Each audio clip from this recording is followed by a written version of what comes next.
When I moved here to Florida, I went to a dentist because I knew that I had one tooth that needed to be repaired.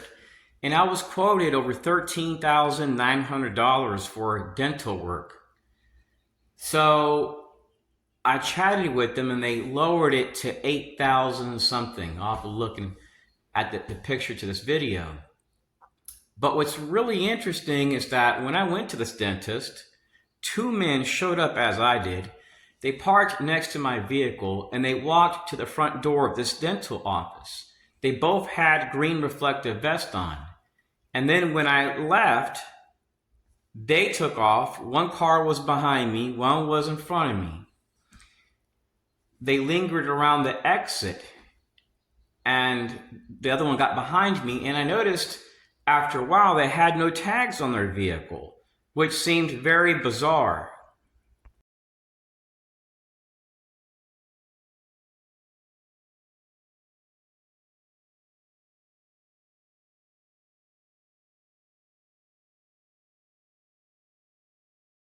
I was a police officer for over a decade, and I witnessed firsthand how surveillance is misused. What they do to targeted individuals, it's nothing short of abuse. This is the truth they don't want you to know. Surveillance is shockingly easy, no warrants needed. A single tip can flag someone for constant monitoring. They track you online, in person, even through your neighbors. Most officers just follow orders without question. But when surveillance turns into harassment, it's a different story. We called it soft pressure. Constant traffic stops, knocking on doors, lurking outside homes for hours. I saw the same victims, the same tactics, leading to mental breakdowns. It wasn't about safety, it was about control. People think surveillance is just cameras and microphones. Think again. You used social media scraping, fake accounts, and even spoofed towers. Your phone, a tracker, your smart TV, a listening device. This isn't paranoia, it's protocol. Most targeted individuals aren't criminals. They're whistleblowers, activists, or just curious souls. Once you're labeled a threat, it's nearly impossible to escape. You're punished first, left questioning your own reality. And here's the kicker, it's not just law enforcement. Private security firms are in on it too, using ex-military and ex-cops who aren't held accountable. This is organized harassment, and it's spreading. Yes, street theater is real. Neighbors are recruited to monitor and report on you. They're coached to act out, making you feel like you're losing your mind. This isn't safety, it's psychological abuse. I left the force because I couldn't stand by any longer. When I raised concerns, I was stonewalled and pushed out. But the truth needs to be told. Targeted individuals aren't crazy. They're victims of a system designed to control us. If a former officer is speaking out, maybe it's time to listen. Comment, "I see it now," if this opened your eyes. Subscribe to @Gangstalking Explained 101 for more hidden truths. Share this with someone who thinks it's all in their head, because what starts with surveillance often ends with silence. I noticed something very bizarre, that when I went to local cops, that my reports would come out pretty much blank. And I've noticed this trend in a few states. Like, most of my police reports are just pretty much blank, like one sentence. They don't mention that it was a female. They don't mention that she was driving a black BMW. They don't ever check up with me. And I tell them that this is occurring repeatedly, and I record the conversation each time I visit them.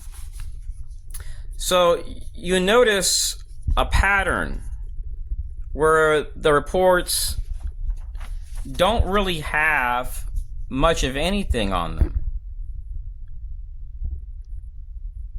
It just doesn't make no sense when you see the video evidence. But here's another example. I was at my doctor's office in Texas. It was Texas Oncology in Cedar Park. I'm in the bathroom and this guy says, "I'm watching you. I'm watching you." And I record it. And police state that it was illegal for me to record it even though I was in a stall and feared for my safety. So they just put down suspicious incident, which I found to be bizarre. So then I move out here to Florida, to the Orlando area. And typically I'll drive to Clearmont, Florida, Leesburg, and sometimes I'll go with family to the Baptist thrift store. I'll go to the mall, we'll eat there, or at a Mexican restaurant. Now, the officer did make some errors while making this report, but the report is pretty much exactly what I shared. It's just some typos. So, I've experienced the same things that I experienced in Austin, Texas at this place. Now, when I had dealt with the Citizens Corps programs, they would harass me in stores and they would come as a group. Let me cover up my name on this thing right here. So I used to go to community care in Austin, Texas. It was down the road from my place. And at that time, I suffered from PTSD and anxiety. I wasn't hearing voices. I wasn't aggressive with nobody. This was all related to the stress of being targeted. And prior to moving to Texas, I lived in New Mexico, and this lady moves in the same exact day that I do. And my neighbors started telling me that they noticed that she was spying on my place excessively. Now, bear with me one moment. I have to cover up this piece of paper. So, when my health started declining due to my targeting in Texas, my doctor referred me to an oncologist. And at that time, I had sold my car and all my belongings. I was going to the bathroom about 12 to 15 times a day. I also was suffering from anxiety. The anxiety was causing my gonads to crunch up and nearly go into my body, freaking me out.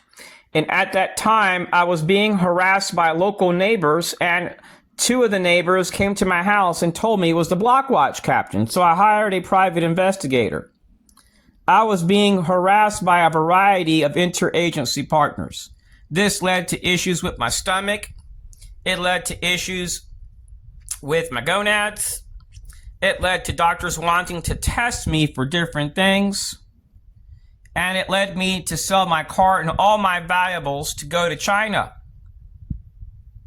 This is all related to stress, fellow TIs.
So I had been going to a oncologist for a while because my doctors and even previous ones were telling me that lab results from my blood were showing that I was having some type of issue with my immune system. It was overreacting. And they were like, don't be scared, but we got to be frank. You could have cancer, you could have an issue with your bone marrow. So my blood levels went down even lower to like a 1.3 white blood cells. I was freaked out. Like, oh my God, do I have cancer or something? And I noticed on the way to the doctor's office, these two women were on my tail. So I do a U-turn and they do a U-turn and they go into the parking lot. And while I'm in the lobby, you ever get this feeling like you're being watched? Well, I turn my head and they're both looking at me intensely. So they call my name in my doctor's office. I'm talking to the doctor for like about 5 minutes and I'm letting her know, look, I'm getting high blood pressure, high cholesterol, welts all over my body. And I asked her if there's any way I can get some medicine. And she's like, I can't. I'm like, okay. So I didn't argue. I was very respectful. She says, oh,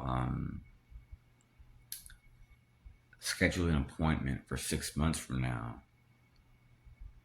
So I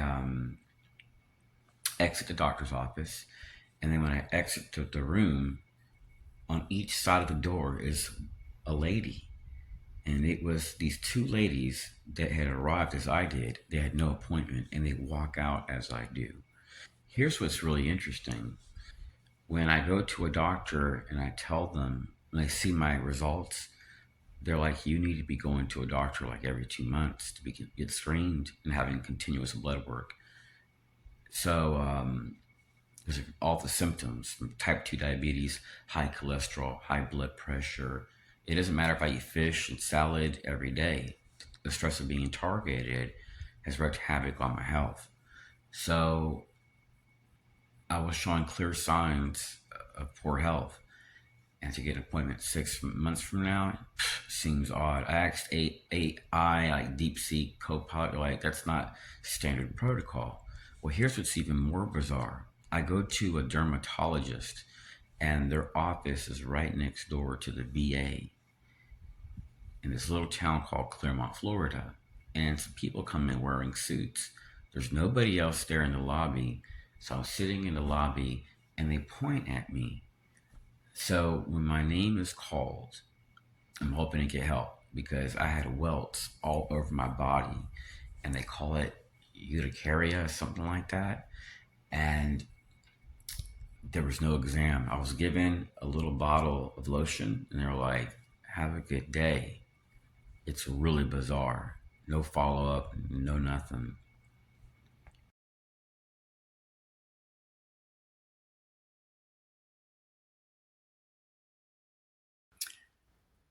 So 6 years ago, I lived in Austin, Texas, and I ended up having a house break-in an area that's never had one.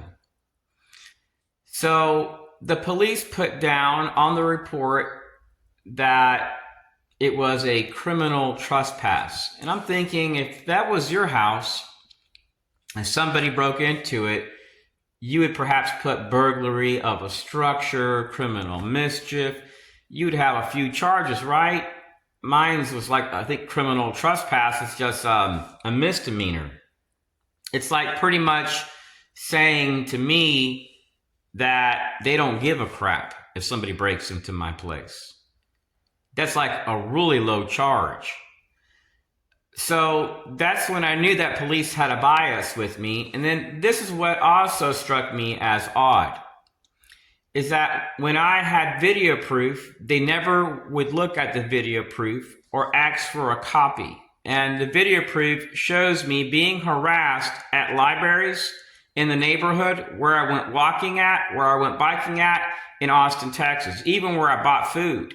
It even showed Citizens Corps partners harassing me in stores, and then it even shows them at their office in downtown Austin. I was zoom in with the camera at their place.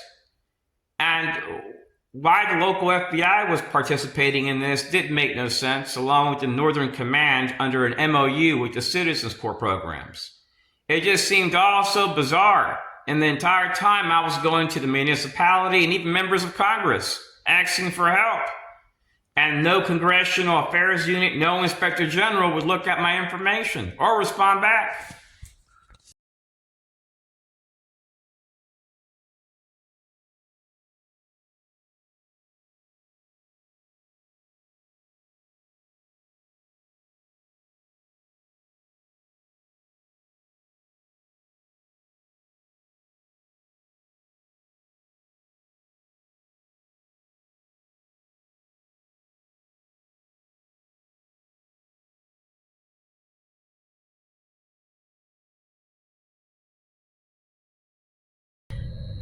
Hello, TIs. A while back, I went to a store with my family just to go shopping.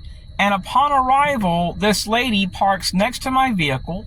She looks at me, she honks the horn, and she slaps a Kwanzaa sticker on the dash of her car. So I found that odd. She shows up as I do. She honks the horn. She slaps a Kwanzaa sticker on her car, every 5 minutes, she's wearing a different color hat. So 2 days later, after that incident, I decide to take a bike ride. And I see a lady pushing a baby stroller past my house. Here's what's odd. There's no baby in the baby stroller. And when I pass by her, I look, I'm on the far right side of the bike trail, I look, there's no baby in there. But there was 3 hats. And she was wearing a different color hat. All this seems related to psychological warfare, psychological operations. So I go to a mall. It's the only mall nearby Winter Garden, Florida. I don't know if it's called like Oak Square or something like that. It's the half of the mall is shut down. So I go there and there's a lady underneath my car. I'm like, ma'am, what are you doing? Get from under my car. And I notice a man 20 feet from her screaming, I can't take it no more, in a really like effeminate type of way. So I go back there again a month later with my mother to go to Belk's. And she says I have to go to the restroom. So I say, I'm going to go to the bathroom too. I'll meet you right out here. So as she goes in, a lady passes by me. And once she passes by me about 5 to 6 feet, she says hi. Right after she passes by me 5 to 6 feet. And even when she comes out, and then we see a guy going this way around us. When my family comes out of the bathroom, we start shopping. One goes around this way, another one goes around this way, around this certain department that we're in. When we get to our car, we notice 2 cars that were not even fully parked. They were halfway out into the street on both sides of us. And it was these 2 guys at the same exact mall. So I start getting all this weird footage and decide to go to the fusion center. Because I have to investigate this on my own. Hiring private investigators was costing me too much. So I started asking them if they had any type of information about the CIA and operations in the area, because of the files that I had that had the CIA logo and weird encounters. So they're like, no, we don't have anything. 35 minutes later, I go to a gas station, and I had done a search for a group called the National High School Scholars Association and the CIA. I put that together. 2 people come in with those stickers in their car, and they have jackets on. It's extremely hot that day, and they have their hand like on the left side of their jacket, as if they have a gun, and they're getting close to me, following me around. They're not buying nothing. So when I left there, I knew that something wasn't right. I go to my house and I decide to go for an e-bike ride. And a lady passes by me. And once she passes by me, 6 feet, she screams, bitch, off the top of her lungs. I noticed 2 Mexican guys behind her about 3 feet. What's really interesting was I didn't see one person on that bike trail for over 5 miles while I was driving to the house. It was only when I exited, I got to the house, brushed my teeth, and then like 4 minutes later, I got on my e-bike, and this happened. And I didn't see not one person on the bike trail for like 5 miles. And when I drove there, when I drove to my house prior, I didn't see no one on the bike trail. It was a really hot day. It just seems so bizarre, fellow TIs. And even more bizarre is this. When I was getting to the front entrance of where I live at, this lady and these 2 Mexicans were picked up in a black SUV with no tag. And then I was having issues with the lady named Randy Bram at that time. Real serious issues. I was having serious issues with the ridiculous amount of women with short hair, ex-U.S. Army backgrounds, people involved in the LGBT community that are all ex-Army. So I'm wondering what the heck is going on? Why are women that are ex-Army harassing me in this community? It doesn't make no sense.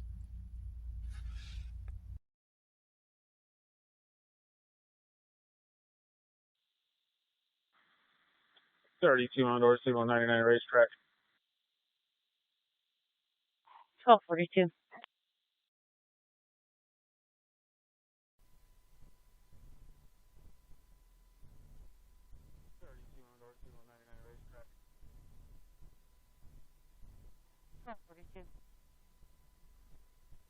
32 on Dorsey 199 racetrack. 1242.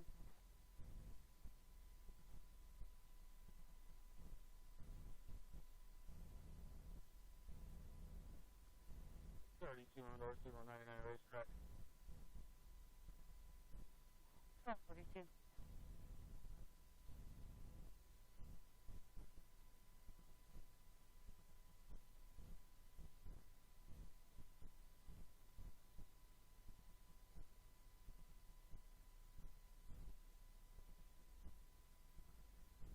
32 on Dorsey 199 racetrack. 1242.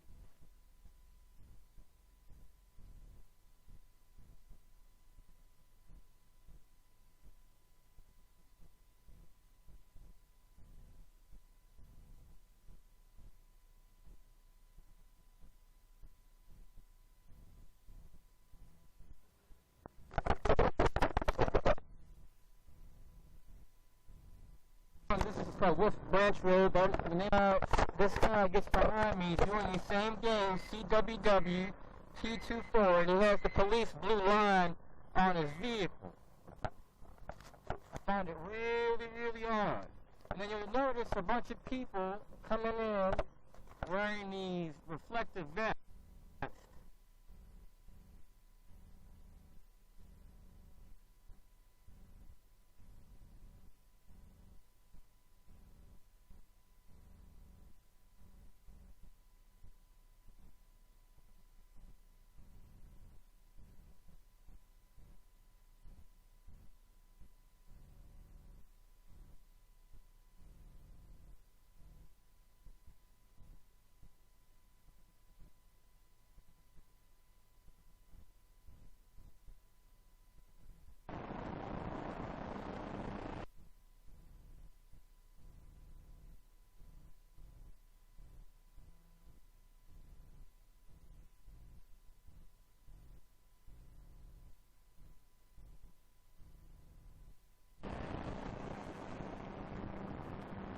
So this guy, he spent his gas station around.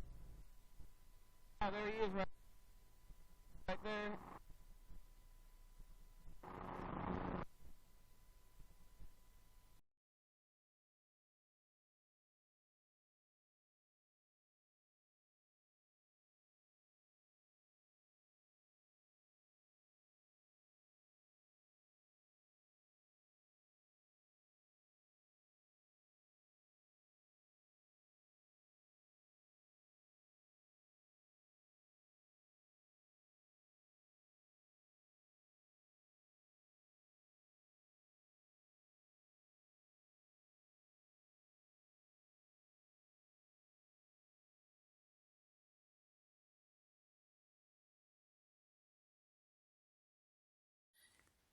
Now, what's very bizarre is that I've had a lot of issues in the past with this lady named Brandy Bram. She is a mentor and advisor at Zeta Meta Holding Inc. It appears that group has closed down, and I used to have issues with her at a local park. She drives a black BMW, as you can see, and this is at Lake Sumter Community College Copper Memorial Library. Anytime I showed up, she would show up at this downtown park. Let me see if I can. Here's the link. I use the tiny URL shortener to provide more information. So I just find it really, really bizarre that at one time I would be harassed at a lakeside parking lot, and the people with her would either wear suits or there'd be veterans with Purple Heart personalized tags, and they would cover them up when they would harass me.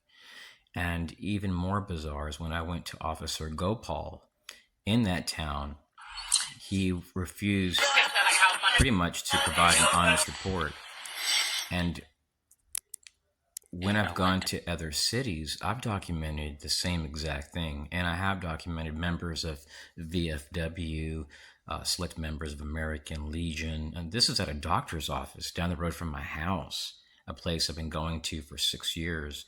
And in Texas, this is me. I went to the Texas State Committee. I spoke there. I spoke at the municipality. This video is crazy. This guy right here, he went to the CIA and did a constitutional audit. I would never go there for nothing. I don't ever plan on visiting Virginia a day in my life. So my channel here is Exposing Corruption 2024. I've been a target since 1996. I've dealt with the U.S. Air Force, Office of Special Investigations, InfraGard, Northern Command. I know how it is to have every single computer hacked, to have my entire car's electrical wiring harness cut. I know how it is to be driving on the road and have women harassing me on the road, and to be walking to have somebody every single day pull out the road and honk the horn at me. And they'll even bring in kids, they'll even bring in families, and they may even go into stores. This is no joke. I was being harassed at stores where I bought stuff at, like a Dollar Tree. I documented that in Texas, and this is here in Florida. And it's now, if somebody is truly a terror threat, would they go talk to Senate and ask them for help? Would they go to Internal Affairs, HHS, Inspector Generals, a constable, FEMA, Department of State, DIA? Would they go to these different people if they were truly a terrorist? I don't think so. I've been living now in Florida for 6 years to get away from my targeters, to discover, fellow TIs, that the only national security threats that we face are people that are utilizing social and economic sanctions to harm other people, so that way they can get their way.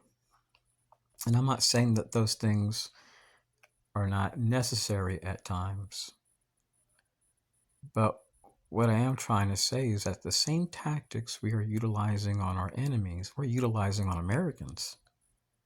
And these are Americans that are going to police, county attorneys, asking for help. They're not terrorists. So what the heck is going on here? And this is nothing what I'm showing you guys. I haven't even showed you my stuff from Florida.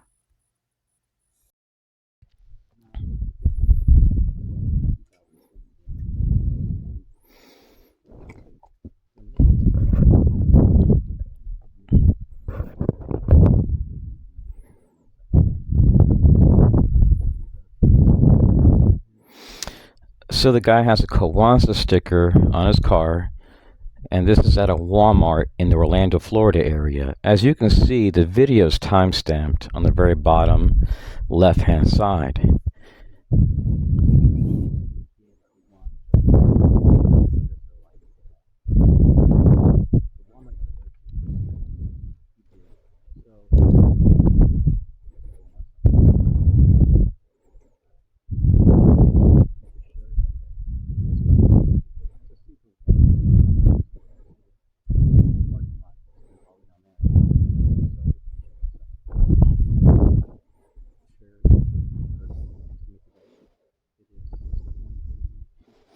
So this is a different day.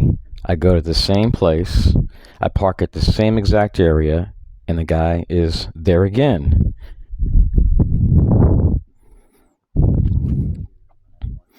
And what's really weird is that the car wasn't parked there until I parked. He parked there seconds later. It happened 2 different times. It just seems bizarre that the probability of an event just seems unlikely for this to occur in the Orlando, Florida metro area.